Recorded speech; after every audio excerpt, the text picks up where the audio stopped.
ప్రభువు పేరిట మీ అందరికీ షలోం. ప్రియులారా, మీరెన్నిసార్లు ప్రయత్నించినా ఓడిపోతున్నారా? మీ చుట్టూ ఉన్నవారు మోసము చేస్తూ కూడా వారు బాగున్నారని మీరు బాధపడుతున్నారా? అయితే గుర్తుంచుకోండి, గర్వముతో మేడలు కట్టేవారు ఒకరోజు నేలమట్టమవుతారు. కాని విశ్వాసముతో అడుగు వేసేవాడు మరణాన్ని కూడా గెలుస్తాడు.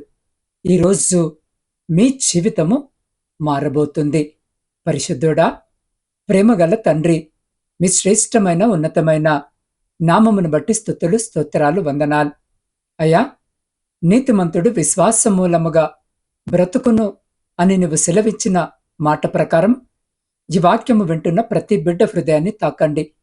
మాలో ఉన్న అపనమ్మకాన్ని తీసివేసి నీపై పరిపూర్ణ విశ్వాసముతో బ్రతికే కృపను దయచేయమని యేసు నామములో అడిగి పొందుకొని ఉన్నాము తండ్రి.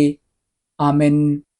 ప్రియ సహోదరి, సహోదరులారా, ఈరోజు జీవాక్యము వినుచున్న మీ అందరికీ మన ప్రభువును ప్రేరక్షకుడైన యేసు క్రీస్తు శక్తి కలిగిన నామమున ఈ నూతన దినపు శుభములను, వందనములను తెలియజేయుచున్నాను. ప్రియులారా, ఈ దినము వాక్య భాగమును మనము చదివినట్లయితే, వారు యథార్థపరులు కాక తమలో తాము అతిశయపడుదురు, అయితే నీతిమంతుడు విశ్వాసము మూలముగా బ్రతుకును. హబక్కుకు గ్రంథము 2వ అధ్యాయము 4వ వచనం.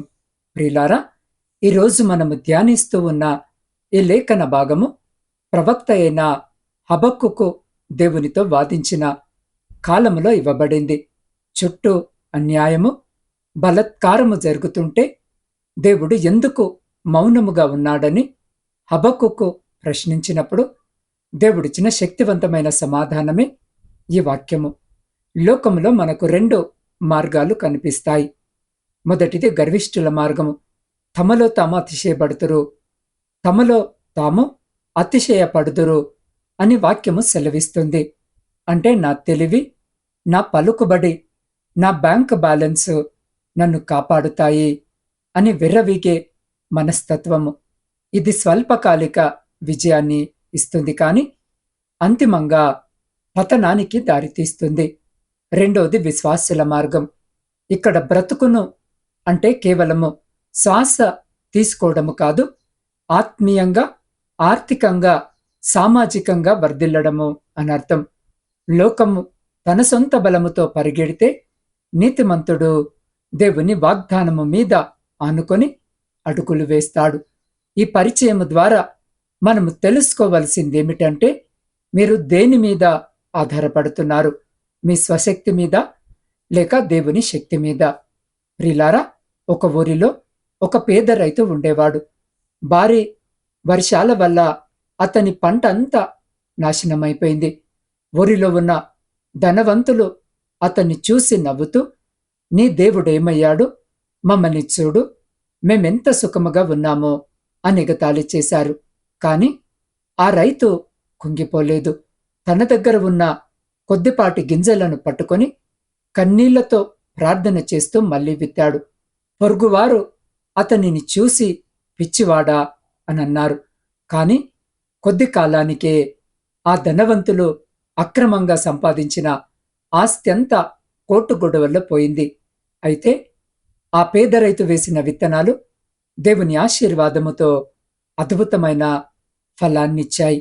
లోకము నీ వైఫల్యాన్ని చూసి నవ్వుతుందేమో, కాని నీ విశ్వాసము దేవుని అద్భుతాన్ని ఆకర్షిస్తుంది. నువ్వు విశ్వాసముతో నిలబడితే నిన్నెగతాళి చేసిన చోటే దేవుడు నిన్ను తలగా ఉంచుతాడు.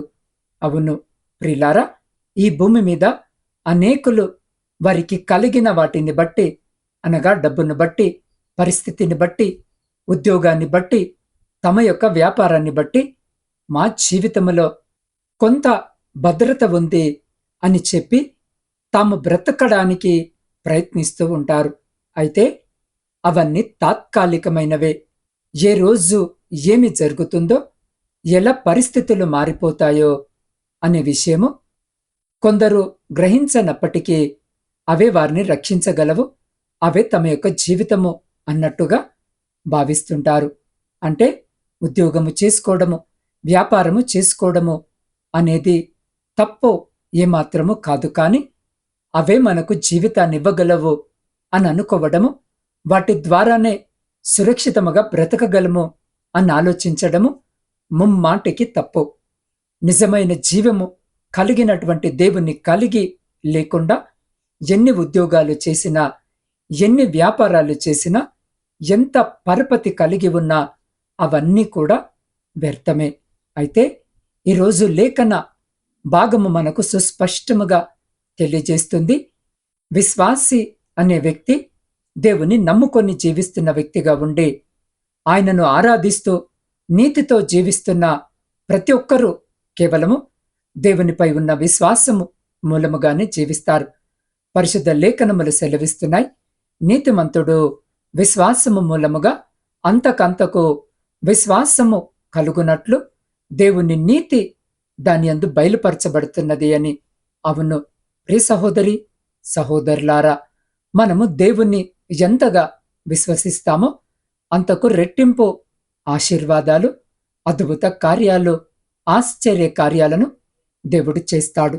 నీతిమంతులుగా ఉన్నవారంటే, భక్తి శ్రద్ధలతో ఆయనను సేవించువారంటే దేవునికి ఎంతో ఇష్టము.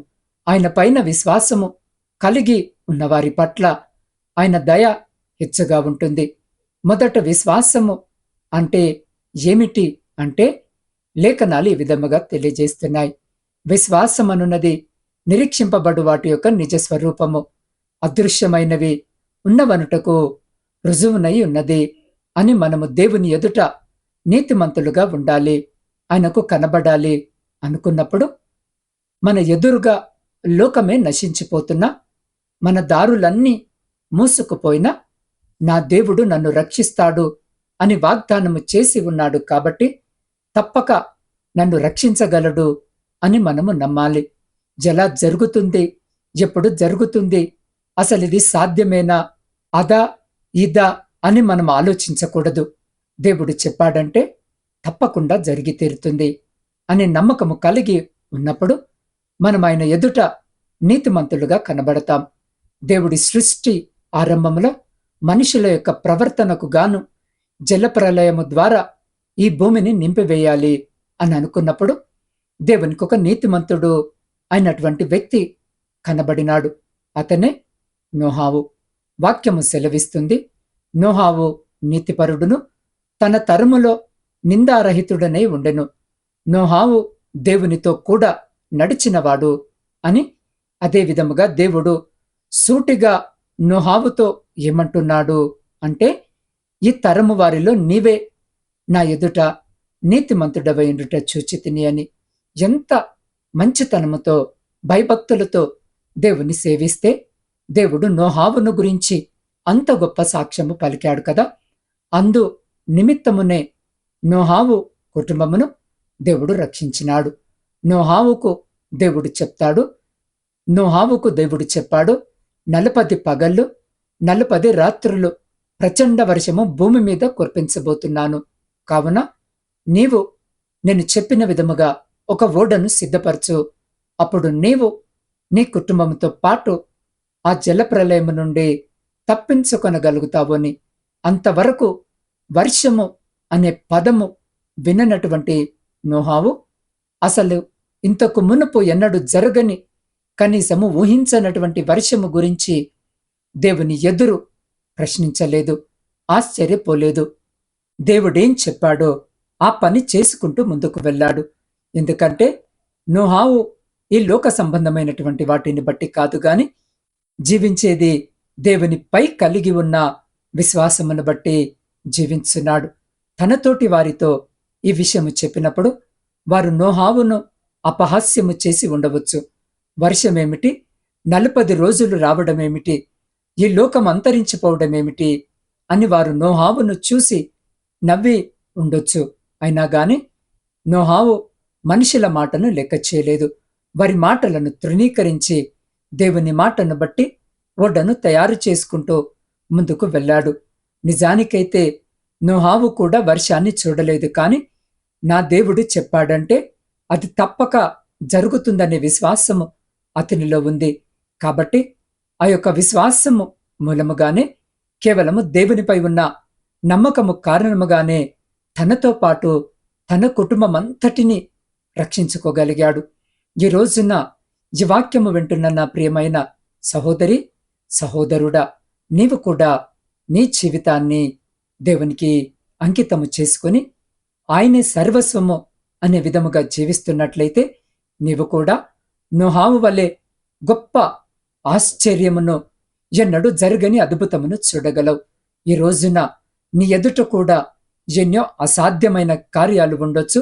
నీ గర్భఫలము విషయములో, నీ ఉద్యోగ విషయములో, నీ అనారోగ్యము విషయములో, నీ యొక్క వివాహ విషయములో ఎందరో ఏవేవో చెబుతూ నిన్ను నిరాశ పరచొచ్చు. నీ వలన కాదు అనొచ్చు. అయినప్పటికీ వాటిని బట్టి నువ్వు కృంగిపోవలసిన అవసరము లేదు, భయపడవలసిన పని లేదు.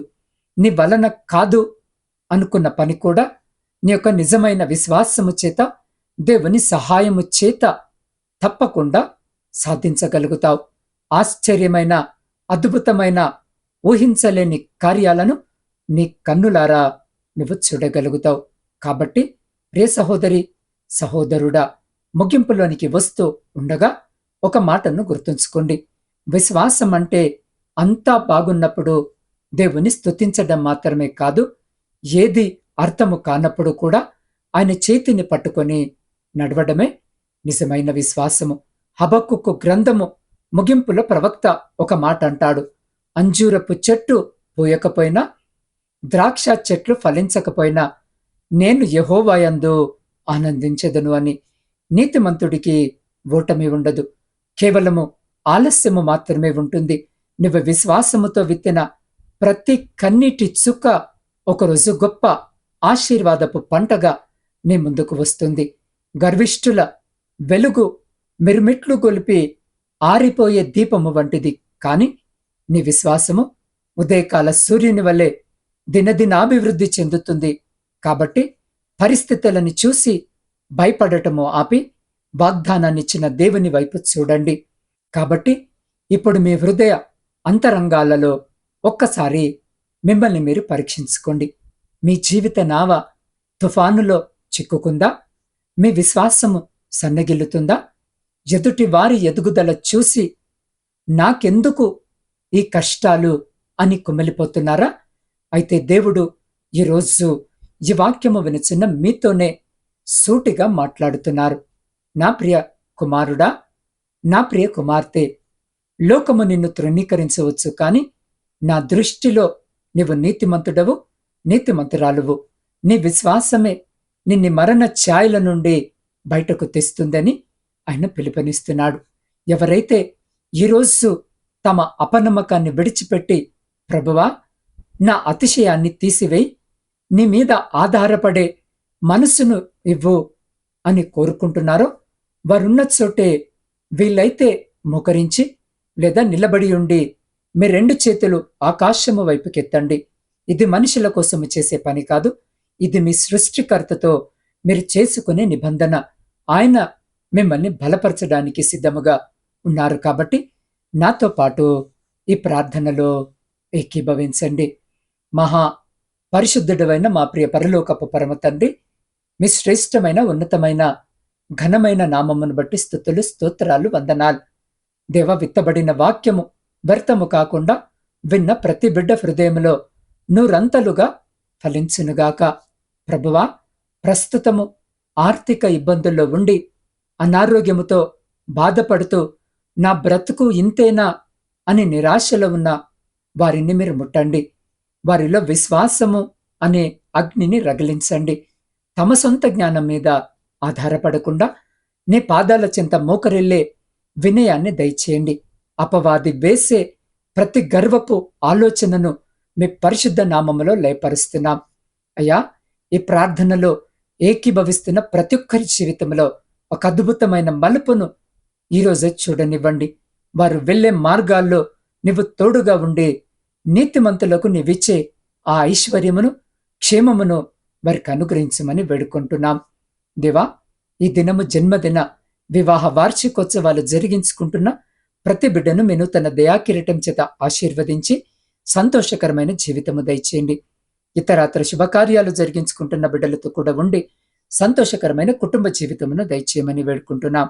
శారీరక మానసిక బలహీనతలతో ఇబ్బంది పడుతూ, ప్రాముఖ్యంగా క్యాన్సర్ వ్యాధి చేత బాధపడుతూ, గుండె సంబంధిత వ్యాధుల చేత బాధపడుతూ, మూర్ఛ వ్యాధిచే బాధపడుతూ, కిడ్నీ సంబంధిత వ్యాధులచే బాధపడుతూ, పక్షవాతము చేత బాధపడుతూ, అంధకార సంబంధమైన శక్తులచే పీడింపబడుతూ, అయ్యా ఇంకా అనేక రకాలైనటువంటి శారీరక మానసిక రుగ్మతుల ద్వారా బాధింపబడుతున్న ప్రతి బిడ్డను ఈ దినమే మీ పరిశుద్ధ పాదాల చెంతకు తీసుకొని వస్తూ ఉండగా వారందరినీ జ్ఞాపకము చేసుకొని, అయ్యా మా కొరకు గాయపడిన మీ పరిశుద్ధమైన హస్తముతో తాకి శీఘ్రమైన స్వస్థతను, మంచి ఆరోగ్యమును బిడ్డలకు దయచేయండి.